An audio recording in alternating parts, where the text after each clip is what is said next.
Hi, I'm Dylan Mortimer. I am an artist that was born with cystic fibrosis, and I make artwork about the lived experience. I would love to have you come look at my journey at DNJ Gallery, along with 17 other artists from around the world who create artwork of their lived experience with cystic fibrosis and create work contending with that.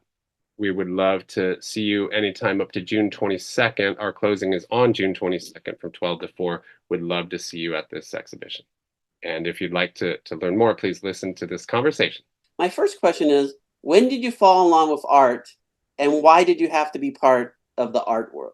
Yeah, I started drawing, started engaging with art in a extracurricular way. I mean, outside of classes and stuff. Probably when I was like 8 years old. Did not consider that I had any talent or gifting for it, just liked doing it. And I remember thinking like other kids in class were better than me, but I liked doing it and kept doing it until, not long after I was sort of looked at in that way, like I was a really talented person, and then I didn't have many classes, early on. I mean, some grade school, some middle school, but really not till high school. The intensity and quality of the classes started to rise, and with it, my hunger and thirst for doing more of it, and the path just kind of went from there. I didn't know at that time really that there were art schools.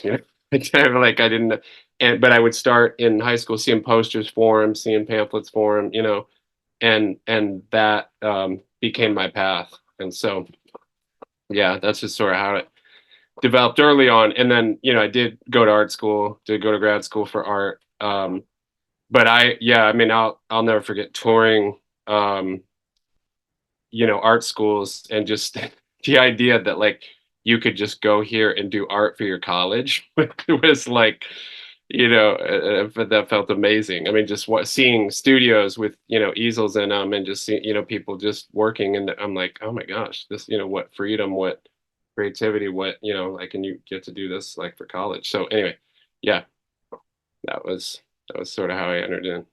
To add on to that, when did it go from an interest to obsession and that it was just part of the life of always creating art? At the beginning, I was drawing like comic books and that kind of continued into high school and it switched from, but actually even, um, I would say late grade school and early middle school, it became like I started thinking about it like a career, like a comic book artist, you know what I mean? And I would like look at that world. And then it just that was sort of overtaken by the academic stuff of high school, and you know what I mean, still life and figure drawing and portraiture, or, fine art of any kind, and started to kind of look into that. But yeah, again, I still didn't know anything at all about like um you know full time in the fine arts. You know what I mean? I could understand the idea of like being an illustrator or doing work in design, or, you know what I mean, graphic design, but the idea of like the art world and or I guess that portion of the art world, buying and selling art and all that was completely foreign to me, even up until the time of grad school, really. Like just wasn't, I didn't know much about that. So Why is art good for the soul? yeah, I believe art is good for the soul in more ways than we could think to count. But if I were to try to count some of the ways, certainly the realms of art therapy, healing, mental health, physical health, I believe it contributes to all those things. But um, in my many hospital stays and my many, medical adventures, what I would always bring art into the hospital rooms and, working on art or having, other pieces in the room. And one of the many doctors said to me, what we do as physicians is keeping people alive, but like what you're doing is like a reason to be alive. And I thought, yeah, that's that's a good way to, phrase it. So um, it is speaking to the physical. It's speaking to, the sort of temporary natures of things, the momentary, but it's speaking beyond that, and it's investigating, asking questions beyond that. And so, physical and metaphysical, soul, spirit, body, mind, heart. It's the whole shebang bang. I'm really into art as a way to dive into the just breadth of what it could mean to be human. My question is the art gallery experience, actually walking through an art gallery rather than viewing art online. Why is it such a unique format for art lovers to enjoy new art and artists? Well, on the surface level, yeah, it is important to experience art in person versus online because you can see things that you can't see online, details, scale. There's a variety of things you can't quite fully experience online that you can in person. Details, aspects of the work that you can, be it performative or visual or whatever, that you can't necessarily see online. But in addition to that, I think the presence of uh, certainly the installation of a show or the whole theater of a performance or the immersive experience is unparalleled. And to be I certainly think of it for visual art, to be in the same space, distance from a work that the creator was from it, and experiencing the height, the positioning, um, how it draws you in, all those things, um, the relational aesthetics, um, the totality of the experience is really critical. So you get some of that online. I value seeing things online. You know what I mean? It's important and helpful in some ways, but the fullness of the experience, t- to be sure, in person offers a variety of things that online doesn't. When did you first realize you had cystic fibrosis, and how did you both physically and mentally deal with that knowledge? I was diagnosed with cystic fibrosis at 3 months old, and so my earliest memories, I don't have any memories of not, carrying cystic fibrosis. Early on in childhood, I did, fairly well. Was able to do sports up until middle school, really high school. I was able to kind of um, play, run, would have to do hospital stays, would have to, do medications and treatments, but was able to kind of manage it. And so early on, it was kind of a defiant, like this is not a big deal. And then, not surprisingly, as middle school and high school came around, it became more of a deal. Started to do more regular inpatient hospital stays.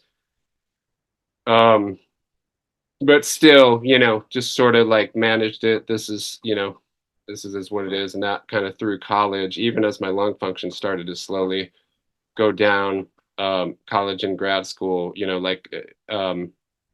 I never talked about it, never made artwork about it, never brought it up, didn't want attention on that, didn't want pity, didn't want, all the non uncommon things for a CF patient or anybody with chronic illness from a young age. And not until then I got married and I had kids. And even with that, still, didn't talk about it much. Not until I was being evaluated for lung transplant did I start to speak around it. Maybe just a little bit before that, but I started to bring it in conversations, talk with people about it more, and include it in the artwork that I was making. Um, at that point, it felt sort of dishonest for me to not bring it in some way, and so I leaned into it pretty hard, actually. So once that happened, so. Before we go any further, there are many people who don't know what cystic fibrosis is. In your own words, can you explain what CF is and tell us about your day-to-day experience dealing with this unique orphan disease? Yeah, so cystic fibrosis is a degenerative chronic illness that a genetic disease that attacks every system of the body, but often primarily respiratory and digestive.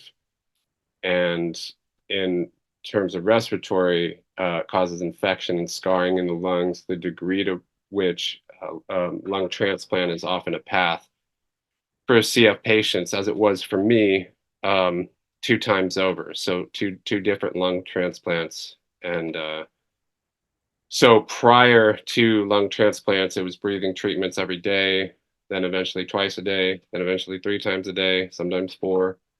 Hours and hours of inhaled therapies and uh, airway clearance vests, clapping, and trying to do exercise as much as you could to keep infection out of your lungs, try to keep the lungs clear, keep phlegm and mucus. With CF, it's an excess, it builds an excess of mucus in your lungs that kind of get trapped in there and cause more infection and cause more scarring. So post-transplant, I don't have to do any breathing treatments, and I take medication to suppress immune system, antibiotics to supplement that, but can breathe well, breathe fully, exercise more freely, and not have to do airway clearance treatments. You said you decided and you went hard incorporating cystic fibrosis in your art pieces. Tell Yeah. me why you had to, and also why you enjoy using this art to inform people about this disease. Well, I started to incorporate my health journey into artwork as I was starting to be evaluated for transplant.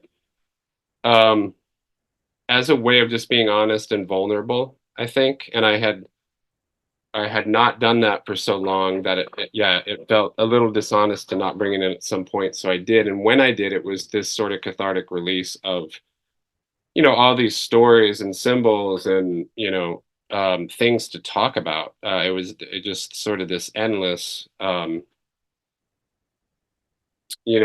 options of things to speak on. And so I started to do that, and then seeing people's reaction before I made artwork that was primarily around the ideas of prayer and faith, and especially how that operated in the public sphere where people believe different things and think different things, and come from different perspectives. How it was very much about the idea of um, faith expression amidst uh, cultural divides and a plethora of opinions, which was interesting and compelling work. It got interesting reactions, got a lot of strong reactions, a lot of press, a lot of opinionated reactions, but became more of a academic discussion about topics of prayer, about topics of faith. And when I entered into doing work about my own health, the conversation and reaction and emotion around viewing my work uh, was more personal, in the sense that people were responding to my own journey of faith, my own doubt, my own vulnerability, my own prayers. And I just found that discussion to be a lot more compelling. When did you first hear about the proposed art exhibit, Breathtaking, a group show of artists with cystic fibrosis, and why did you have to be part of this unique exhibit? So I had an idea for an exhibition, and we had talked about it with the Cystic Fibrosis Foundation chapters of Los Angeles and Orange County, which are now just one Southern California chapter of the Cystic Fibrosis Foundation. But it was a difficult, finding a space became a key issue. They found some spaces to do something like this in, but the spaces were more for like a gala or a fundraiser or something like that. There weren't walls really, to the spaces that they were finding. So it wasn't going to work as an art exhibition. And then my friend Ted, who works at USC, he's a curator at USC, and curates art, art shows around health and medicine. Um, put me in touch with Pam, who is the owner of DNJ Gallery, who had the gallery had been closed for a few years since COVID, and she wanted to reopen with a series of shows related to different health issues, and wanted the first one to be around cystic fibrosis. So it became this perfect, collision of events that the gallery space was available. There was the backing of the foundation to do the show, and they helped support some of the transportation of artists, from the U.S. and abroad. And so then it was just a matter of putting the show together and selecting artists. We put a call out, and knew of 10 or so artists already. Put a call out for extra artists. Got 18 artists in the show total, and filled up the gallery with all that work. So that was kind of the path. Tell us about your art pieces in the new art exhibit, Breathtaking. Yeah, so the pieces I have in this exhibition, Breathtaking, are 5 total, 3 larger pieces, 2 small. And kind of in the flow of my work in general is largely about taking symbols that have been traumatic and difficult and challenging for me, and flipping them to become these beacons of sort of joy and hope, and as they are symbols that sit in the tension of difficulty and healing and hope simultaneously, like pills, scars, IV bags, surgery scenes. We wish nobody had ever had to deal with any of these things, and yet they have kept me alive and kept so many people alive, and so they're beautiful. Pills, and you wish nobody had to take any pills, and yet the pills keep me alive. So they sit right in that tension of difficult and beautiful simultaneously. The way that I approach them in terms of materials is with a sort of mixed media approach, but lately they've existed as paintings, essentially, with mixed materials, but largely lots and lots of glitter, to become these really shiny, sort of over the top, again, taking something traumatic like IV bags, IV poles, surgical situations, bronchial trees, scans of lungs that's been traumatic, to get X-rays and CAT scans of lungs that have not been working in the past.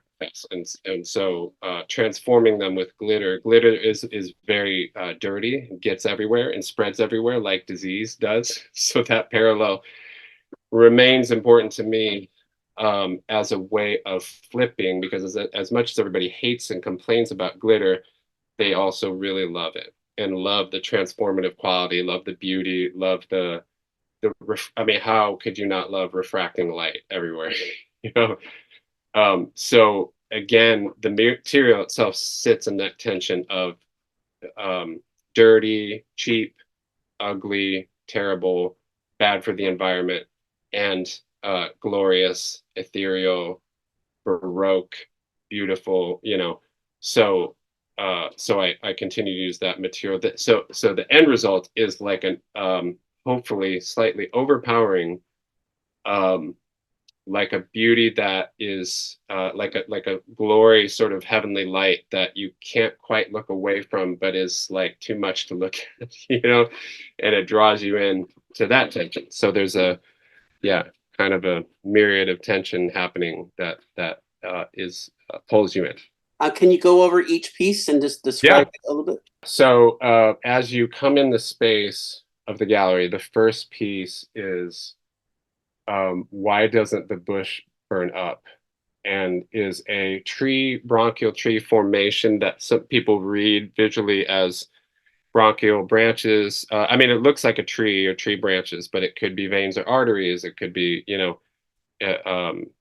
different systems of the body. And then kind of composed of different circles. It's basically circles of glitter with paint, kind of squeeze bottle application surrounding all these circles of glitter to create this effect. So the circles kind of loosely represent the idea of cells. So again, this collision of bronchial tree and cells. Again, these two things that have I've looked at visually in so many different ways, and it is either not gone well or gone really well post-transplant, and look, the scans look good, the numbers look good. Oh, they don't look good again. They everything's going good again too. Everything is looking good again. Everything is going well. Um, back to the spiritual references, kind of referencing the burning bush of Moses in the wilderness. Why doesn't that um, why isn't it burning up?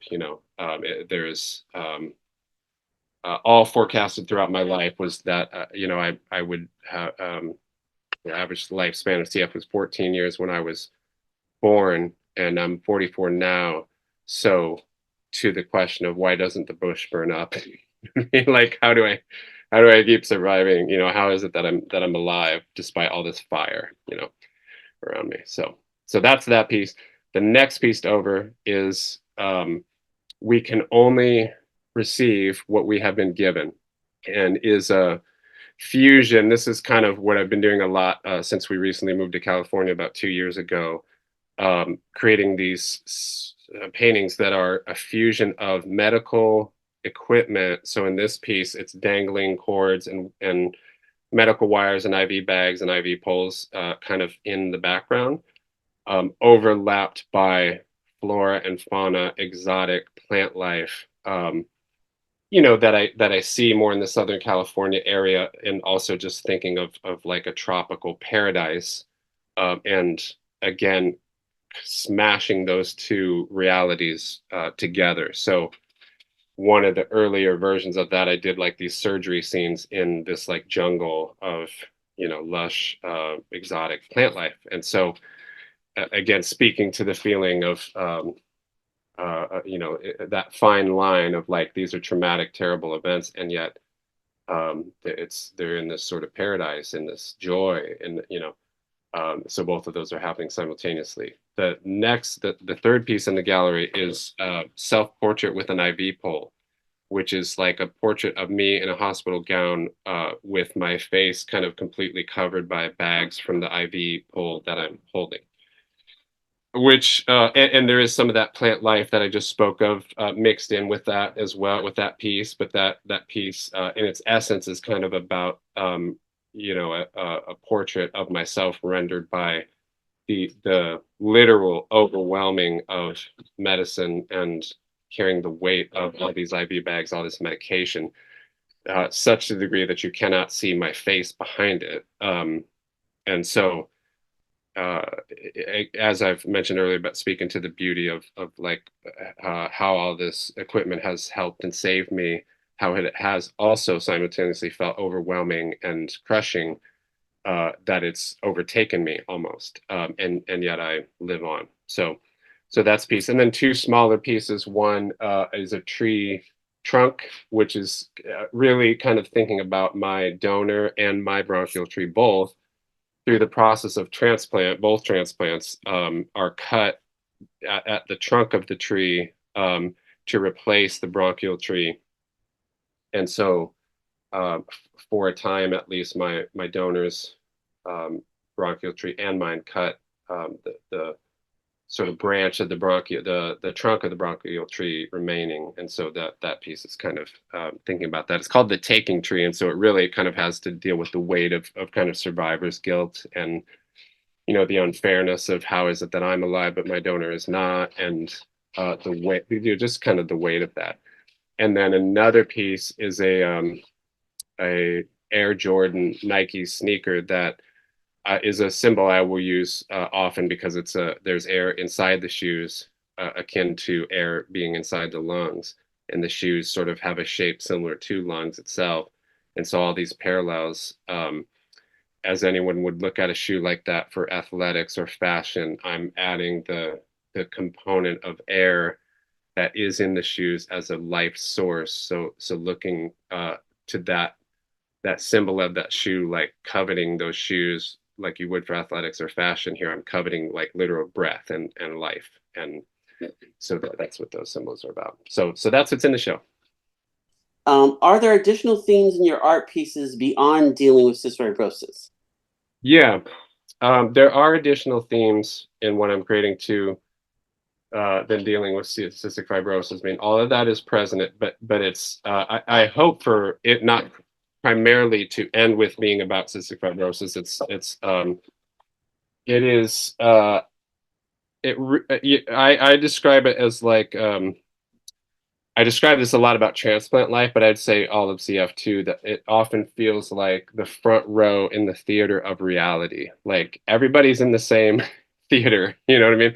Just sometimes situations of life kind of put you on the front row and everything's really loud and seems really, so when you are faced with a prognosis of an early death, or everybody contends with mortality. It's just from what place in the arena are you viewing the show? And so sometimes you're way up front and everything's loud and you see everything real clear, and sometimes you might feel way back, and it's not as up close. So when I'm speaking to CF in my artwork, I'm really speaking about mortality and what do you do in light of that? What does life look like? What does hope look like? Specifically when there seems to be no reason to hope. As one of the lead artists in this art exhibit, tell us why this is such an important and unique art exhibit to go see in Southern California.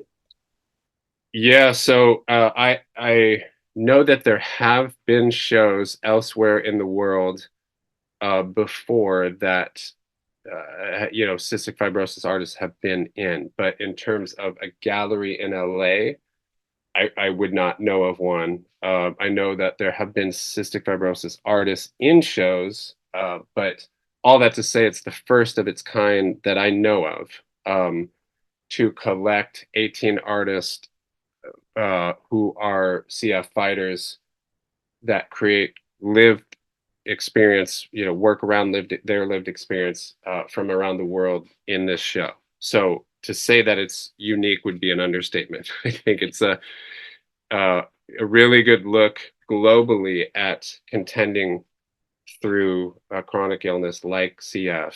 And specifically at a moment where we have gone, in my lifetime, from average lifespan of 14 to average lifespan of late 50s. So people are starting to not only survive, but have to ask questions about significance and purpose, and what will they do with their life now that they have it. And so this exhibition is kind of a testament to that, a testament to possibility in life. Um, and of course, I would hope all of that be an inspiration to other rare disease communities and chronic illness sufferers, and also just people, like people in general who are in any way wrestling with hope, and looking for possibility beyond what they could imagine in their minds. With all, you said it was an 18 artists, you said, or Yep. Mm-hmm. all 18 artists, and you've seen the whole gallery. Yeah. Just tell me your experience walking through it and any additional themes you see. Yeah. My experience was just a lot of joy. I mean, really, from the vantage point of putting the show together, there's three spaces in the gallery, three rooms, and I thought we could probably get enough to fill one room, but we easily filled all three and had to, not include every piece that was submitted. And so that was really encouraging and really joyful to see the amount of work, the quality of the work. So many of these artists have been to art school, and just are young or haven't really exhibited much, and so opportunity and seeing everyone's reaction within that has been amazing. So that's amazing. As far as themes within, um, there's such a variety. There are a few that pull in some literal, even literal materials from hospital in the vernacular of medication or IV bags and such. There's some of that. There's some that work in a very figurative way, in a very, and then there's some that work in a very abstract way, and some, there's all kinds of media, sculpture, mixed media, fabric, um, painting, drawing, photography, video. Yeah, I mean, it's quite a range. So I think All of that was fantastic to see. And there is an emotional range for sure, from speaking to the anxiety, fear, mental health, death, decay, going down that road.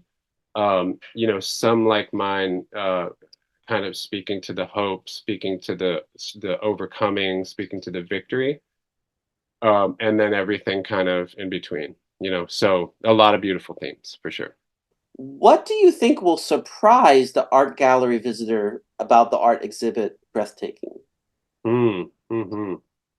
Yeah, I think even I think everybody, and including even the people that are in the CF community, know the CF community really well, will be surprised by the resolve and fight and, you know, stamina, energy, the will, like the human will to survive and the human will to thrive, and the human heart to, you know, in the face of such daunting odds, in the face of such difficult or really hard path. CF is it's a difficult diagnosis to carry, and so to see such beauty created in spite of that is,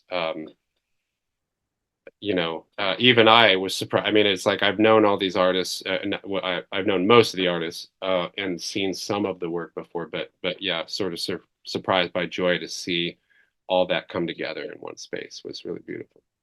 Why should or must the SoCal community attend the art exhibit Breathtaking?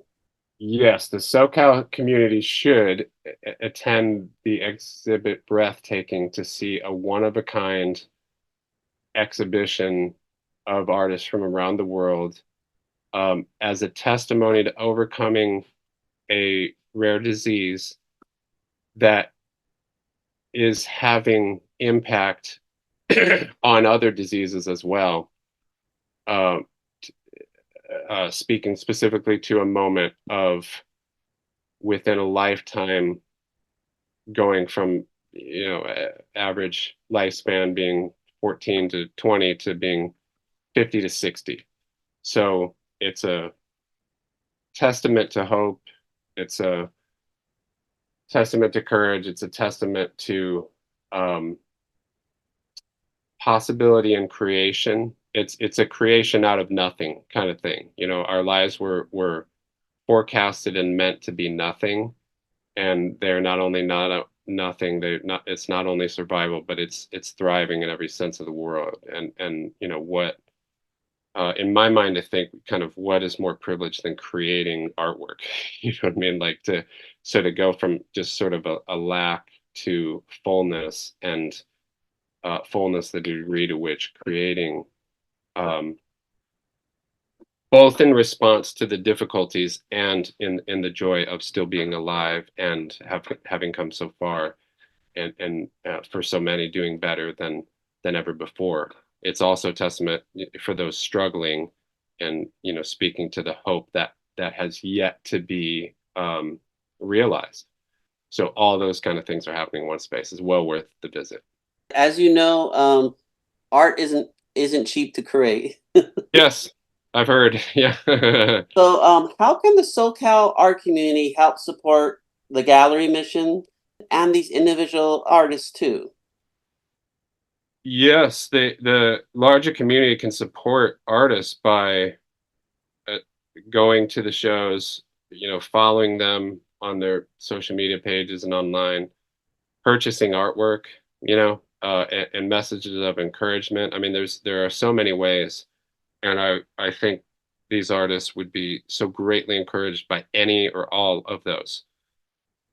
So, um, making an effort to go to the community, or being, engaging with it online in any way, looking at images, following artists, seeing what they're doing, listening to stories, all well worth the time, and all hugely supportive to these artists. They are thrilled to be in this show, all of them, whether they've exhibited a lot or exhibited a little. It's quite a victorious exhibition. This gallery showing you are selling the art images, correct? Yeah, yeah. So, how can they only buy it if they're there? Can they buy it online? And the most important thing, if someone, more than one person, which I'm assuming will happen, wants to buy your piece of art, um, is it a bidding process, or is it a Yeah. commission process? Yeah, great question. Yeah, so all sales are, all the artwork is uniquely created. So once one person buys it, that's the, that's it. But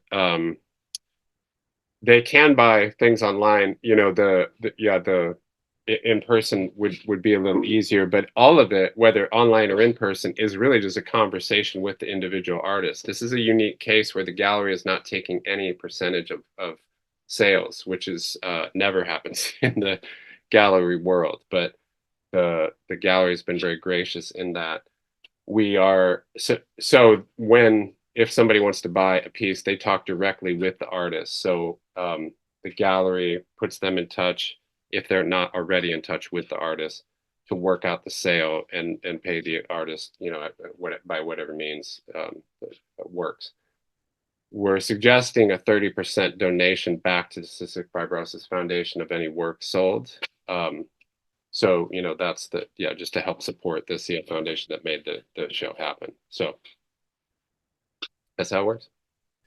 Definitely want people to come and check out the gallery all the Yeah. time during this event. But A talk good, about yeah. but talk about the last day where a lot of the artists are coming Yeah. back. Well, yeah, a good day to check out the exhibition would be to come on the last day on June 22nd from 12 to 4, where we'll have a closing reception for the exhibition where some of the artists will be there. I mean, I know I will be there, and the last day of the show, and just to a kind of fun time to see some of the artists, some of the in the show itself. Is there anything else you want to mention about the gallery or the breathtaking exhibit that I haven't asked? Yeah, I would just add, huge thanks to DNJ Gallery. That was really forward thinking to have this show. Just really proud of their faith and faith leap to do a show like this, and the Cystic Fibrosis Foundation for supporting, and all the artists for sending their work from around the world and around the country to be a part of this. So yeah, really grateful to be a part of it all. If people want to follow your art and what you're creating next, how can they find you? Sure, people can follow me on Instagram at Dylan.Mortimer, Dylan .Mortimer. My website is my name.com, dylanmortimer.com. You can follow me on Facebook, LinkedIn. There's a variety of platforms to see what I'm working on, what projects, commissions, and opportunities are going on. So I would love to connect with anybody. So my name is Dylan Mortimer. I have, with 18 other artists, an exhibition at DNJ Gallery in Santa Monica. That is one of the first exhibitions ever of all CF artists, 18 CF artists from around the world and around the country in this exhibition. May is Cystic Fibrosis Awareness Month, and we would love to come celebrate with you, raise awareness with you. 30% of all sales of artwork go to the Cystic Fibrosis Foundation. So we are encouraging everybody to come see the show, see the amazing show, see all these artists have done, and help support, help raise awareness for cystic fibrosis, but for hope itself, and all the research that is happening for this rare disease, and all the long way we have come in moving towards a cure of this disease to have impact not only for cystic fibrosis, but chronic illness itself, research and discovery itself, possibility, and art making creation itself. Hope to see you at the gallery.